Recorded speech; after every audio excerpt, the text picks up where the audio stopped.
જાણવા અને સમજવા જેવી વાત છે કે આજે છે મૌની અમાવસ્યા અને મૌની અમાવસ્યાનું મહત્વ શું છે. તો તમે 100 વર્ષમાં જેટલું પુણ્ય કરો છો અને આજના દિવસ એક દિવસ તમે પુણ્ય કરશો તો એ 100 વર્ષના પુણ્ય બરાબર કહેવાય છે. એટલે આપણામાંથી બધા લોકોના મનમાં એ રંજ છે કે આપણે મહાકુંભમાં ન જઈ શક્યા. તો મહાકુંભમાં ઘર બેઠા તમારે મહાકુંભની યાત્રા કરવી હોય, દર્શન કરવા હોય તો 3 ઉપાય કહીશ તમને.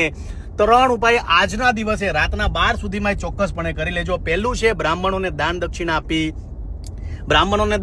આપી. બીજું છે પીપળાની અંદર પિતૃનો વાસ હોય છે, એટલે કાળા તલ છે પાણીના લોટાની અંદર નાખીને ખડી સાકર વડે એ લોટાને તમે પીપળાને ચડાવશો તો પિતૃ તમારા રાજી થશે. અને ત્રીજું છે મૂંગા, જે પણ જાનવર છે એમને તમે રાજી કરશો તો આજે જે મૌની અમાવસ્યા છે એ તમારા માટે સફળ રહેશે. એટલે તમામ લોકોને કહું છું કે 100 વર્ષમાં તમે જેટલું પુણ્ય કરો છો એ આજના એક દિવસનું પુણ્ય બરાબર કહેવાય છે. એટલે આજના દિવસે બને એટલું આ 3 ઉપાય જરૂરથી કરજો. જય માતાજી, જય મહાકુંભ.